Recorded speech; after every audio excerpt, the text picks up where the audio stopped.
Airline officials ordered this mom off the plane and told her to change clothes.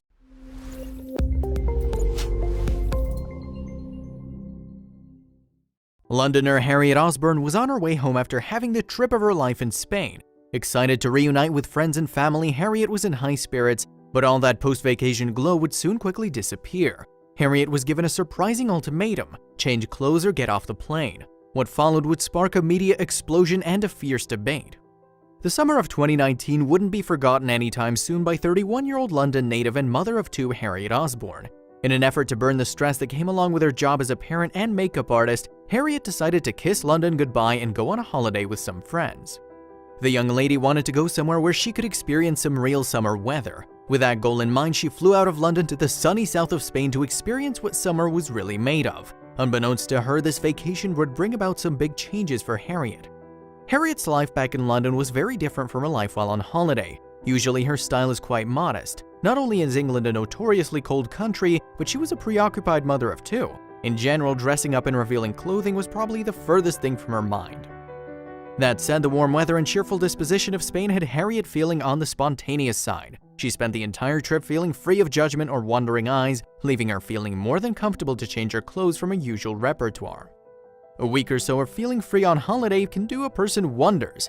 However, most of this euphoria would be crushed before she could even get back home. Despite having the time of her life, Harriet actually couldn't wait to get back to England after having spent a few days in Spain. She missed her little ones and some of the friends that didn't come along. Believe it or not, she even started to miss England's cold weather. Harriet had spent the trip in Malaga and Costa del Sol, where the weather is the exact opposite of the one we might find in England. On her last day, she went on a bit of a shopping spree with her friends, and Harriet was blown away by the selections. One couldn't find such articles of clothing across the pond. However, one piece stood out from the rest. Harriet couldn't believe her eyes. As the gang made their way to a store called El Corte Inglés, Harriet suddenly fell in love with a sheer blouse she saw in her display window. She asked the store clerk if she could see the dress up close and personal. The first thing she looked at was the price tag. Her heart immediately dropped. There was no way she could justify paying that much money for a blouse. Her girlfriend went on to encourage Harriet to at least try it on. After all, they were on holiday. To Harriet's disbelief, she looked amazing in the blouse. It was like the two were made for each other. Her friends eventually talked her into buying it, but sadly, that dream blouse would lead to something far removed from admiration. After the shopping spree, Harriet and her friends had a final lunch in Spain and then headed back to the hotel to pack their bags. The moment she took a second look at that blouse, she regretted the purchase. At what time of year in England would she even be able to wear it? So to enjoy her last moments in the balmy weather as she packed her clothes into her suitcase, she decided to wear the new blouse to the airport. After all, given how few opportunities she'd have in chilly England to wear this without having to change clothes, why not live it up? The folks working at the airport would feel much different. The thought that she was wearing something that could get her into trouble didn't even cross Harriet's mind. Harriet was a proud believer that women should be able to wear whatever they wanted and not have to deal with catcalling and unwanted attention. Unfortunately, she was just about to see that not every woman feels this way. While she'd passed through the airport with no issues, things started popping off when she got to the airplane door. A friendly stewardess was warmly greeting everyone as they boarded the plane. However, her eyes widened when she saw Harriet and she didn't even greet her. Harriet paid no mind to the reaction, squeezing by her into the plane. The stewardess had no intentions of letting her off that easy. Harriet was caught extremely off guard by the reaction she got from the stewardess. Instead of asking her if something was wrong, she ignored her completely and walked to her seat. But if she thought that frosty reaction was a fluke, she was in for a surprise. She began to see easyJet staff talking in hushed tones and looking in her direction. The plane wasn't moving despite everybody being seated. The discomfort started turning into fear. This mother just wanted to go home and reunite with her kids, but she sensed that there would be a chance that she wouldn't be going anywhere. At that moment, Harriet saw the same stewardess begin approaching her. Harriet had no idea what the flight attendant's problem could be. Was she being mistaken for someone else? At that moment, the attendant faced her and said, "You're not coming on my plane like that. You need to put a top on." The comment completely caught Harriet off guard. Harriet had no idea that her top was even considered revealing. She'd even taped it down just in case someone could possibly see it as not modest. The stewardess took things to the next level by trying to cover up Harriet with her hands. Why would they zero in on Harriet in such a manner? Harriet demanded to know why she was being singled out. The stewardess then shot back that there had been multiple complaints concerning the blouse being too revealing. Those complaints must have been incredibly speedy, considering that Harriet hadn't even been on the plane for 5 minutes at this point. The flight attendant's claims seemed patently ridiculous, and Harriet refused to lay down for her. An argument ensued before the whole plane. Finally, Harriet found little reason for the fighting and decided she'd just bow out and change clothes. However, things had got personal and the stewardess felt like she needed to take things to the next level. Not for a single minute did Harriet believe the bogus claims of the flight attendant, but she was going to give in if it meant seeing her kids. Harriet stepped off the plane and changed into a sweater, and as she boarded the plane once more, Harriet was met by a parade of judgmental glances. The humiliation had her on the verge of tears, but she could at least feel grateful that she'd gotten onto the plane and they could depart. However, as the stewardess passed by, Harriet couldn't hold her tongue. She lashed out at her and told her that her treatment made her feel cheap and humiliated. The stewardess gave no immediate response but rushed to her coworkers. As the crew began to talk in hushed tones again, Harriet sunk into her seat. She'd already acceded to change clothes. What more could they want from her? The same flight attendant returned to Harriet, this time with a far different demand: that Harriet get off the plane entirely. Harriet couldn't believe what she was hearing. This didn't mean just getting kicked off of the plane and catching the next one. She had nowhere to sleep for the night and had wasted money on a plane ticket that she wouldn't be able to use. As the plane took off into the sky without her, she had no idea what she would do. Harriet couldn't even begin to understand what had just happened. As she stood in the airport terminal crying, 2 Spanish policemen approached her and said that she was kicked off the plane for causing a public disturbance. This came across as a huge shock to her. To lighten the blow of the experience, however, the police agreed that she shouldn't have been kicked off the plane. But things weren't going to be as easy as just hopping on the next plane and going back to the arms of her children. The stewardess had done far more damage than anyone could have imagined. What made the matter so much worse was that it was the last flight to London for the day, which meant Harriet wouldn't get to see her kids who were at home at the very moment awaiting her arrival. However, that was only the tip of the iceberg. Harriet was going to be in for a very uncomfortable night. Due to her shopping spree and needing to buy a plane ticket to London, Harriet didn't have enough funds to stay in a hotel room. This meant sleeping on the floor at a terminal. When she got onto a plane next day, she made sure to cover up everything. However, she wasn't about to forget what happened to her. If everything went as planned, everyone would be hearing about her experience. Once she landed in London, Harriet picked up her phone and called a slew of media companies in the country. They were quick to want to interview her and get all the grim details of her trip home, and it wasn't long before all of England was talking about Harriet's appalling treatment on that EasyJet flight. The news quickly went from national to international and then viral. Pretty soon, Harriet's story was a worldwide sensation and everyone had an opinion about her situation. Some people stood in Harriet's corner and others sided with a strict stewardess. While many would expect EasyJet to fold up, give her a refund, and apologize after getting the bad press, they did the complete opposite. EasyJet had no regret about kicking Harriet off the plane.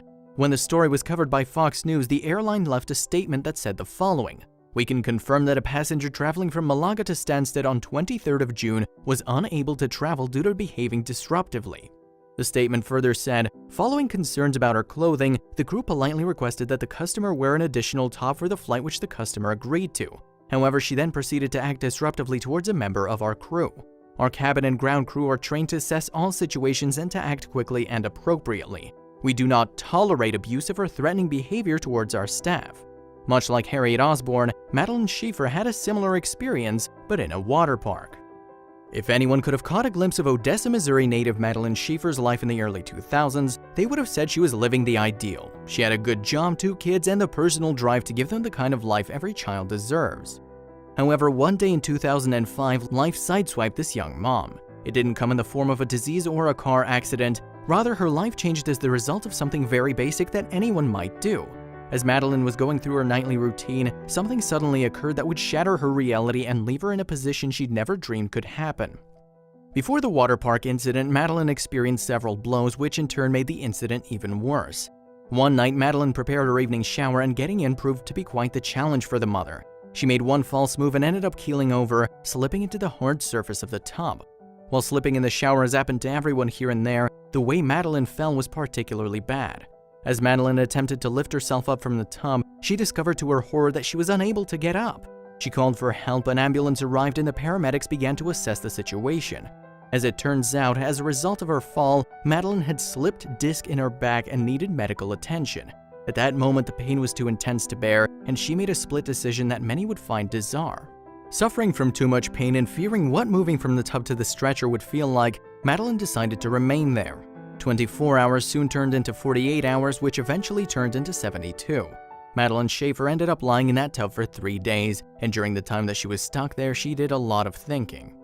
She replayed the moment of her fall in her mind over and over, and she thought about the challenge she'd felt just walking into that tub. It wasn't normal, let alone ideal, to have struggled over such a simple and basic function. Amid the serenity of her bathroom, she made a tough decision regarding her future. While on the quest to provide and care for her children, Madeline had neglected to care for herself. She weighed in at almost 300 pounds and felt awful. She knew she had to make some changes, but it was far from something that could happen overnight. During an interview about the consequences of her fall, she stated, "That should have been the first sign for me that I needed to lose weight, but it took me another year before I made the decision to do something." That said, when she did do something, she discovered something in herself that made the biggest difference. For some, losing weight can be like climbing Mount Everest. They try and try but never reach that peak they're dreaming of. Unfortunately, chowing down on a fast food value meal is infinitely easier and cheaper than working out and eating a salad. Yet what separated Madeline from most people with gym membership and a food addiction is that she had discipline and determination. She changed her eating habits and made sure to incorporate exercise into her life on a daily basis. Only 2 years after taking that life-changing fall, Madeline Schaefer found that she looked nothing like the woman she once was. Yet even after her accomplishment, her transition into her new body was far from smooth. While Madeline at last had the physique of a fitness model, her confidence was still that of someone that weighed 300 pounds. Even after years of continuing to maintain the best shape she'd ever been in, she was still extremely shy when it came to wearing a bathing suit in public. In the summer of 2013, a 43-year-old Madeline was finally ready to show off the figure she'd worked so hard for. Considering Missouri isn't exactly on the coast, she didn't have the freedoms that came with having a beach at hand. However, she knew the perfect place to sport her new bikini body. On a hot summer day, Missouri's temperatures can be notoriously and ruthlessly blazing, and on one of the hotter days that year, Madeline gathered up her family and decided to do something about it. Sporting a newly bought black bikini, she headed over to Adventure Oasis, one of Missouri's most beloved water parks. It was there that she would rock her new body and not feel like she was bringing attention to herself. In fact, there were many young ladies there wearing bikinis no different from hers, so she felt she had little to worry about. However, while she was splashing in the pools, there was someone watching her with a disapproving set of eyes. Madeline had worked so hard to get the body that she wanted, and she no doubt felt liberated showing it off and not being judged by a bunch of strangers. Within minutes of her arrival to the park, Madeline found herself being called over by 2 of the park's female staff members. While she thought that they were perhaps approaching her with some important news, they instead said something to her that left her in a state of shock. Just when she thought her days of being embarrassed were over, these 2 staff members shamed her in a way that made all her hard work seem like a waste. The young staff workers were not kind when they approached Madeline. They told her that Adventure Oasis was a family park and that her bikini was too small and completely inappropriate. Suddenly, her pride vanished and was replaced with a more familiar feeling. Throughout most of her life, Madeline had been deeply conscious and ashamed of her plus-sized body. While self-acceptance and empowerment for different body types is more prevalent today, in Madeline's youth, people were much more harsh. Those 2 staff members brought those old feelings of shame and embarrassment surging back to Madeline. However, as she looked around the park, she realized that something was wrong with the situation. Ashamed, Madeline peeped out her surroundings in an effort to make sure the confrontation wasn't drawing a lot of attention from the people around her. While doing so, she noticed that she was one of the many visitors that day who were wearing bikinis. Madeline later remarked in an interview, "This wasn't a thong. It was a standard summertime 2-piece string bikini, same as everyone else who felt confident enough in their body to wear one." With that observation, she began to realize that the staff wasn't exactly concerned with her bikini, but with something specifically connected to her. It wasn't about her bikini, these 2 staff members were body-shaming Madeline. When she realized what was happening, her sense of pride returned to her. She stated during an interview, "My body is different from the young girls that were walking around in their bikinis, but why should I be made ashamed of my body?" Further explaining the situation, she said, "I'm a 43-year-old woman who didn't have the confidence or the body to put on a bikini until 40 years old. I will not be discriminated against because I look too good in one." As she began fighting with the 2 staff members, they gave her 2 options and both were equally unappealing. Believing her bikini bottoms to be too small, the water park staff members gave the 43-year-old 2 options, both of which were utterly unacceptable. They stated that she could either put on some shorts or leave the park. She couldn't believe what she was hearing. She'd later say, "They said that my bottoms were inappropriate. That was funny to me because they're full-size bottoms." She couldn't believe that these 2 female staffers were singling her out. Was their job so boring that they had to find someone to cause trouble with? She demanded that she speak to their supervisor, however this didn't help at all, so she gave them an ultimatum. When again asked to cover up, Madeline shot back with the following, "Well, I'm not covering up, and if you expect me to leave, you'd better call the police and have them escort me out." It was but a few minutes later that red and blue lights were flashing outside of Adventure Oasis. The cops calmly escorted her out of the park, and while it was mildly humiliating, she felt like she was doing this for a greater cause. She was getting thrown out for every woman who'd ever been discriminated against. While one would expect the police to use the full extent of their force, they actually reacted in a way that caught her off guard. As the police were walking her out of the park, they said something that validated Madeline's feelings.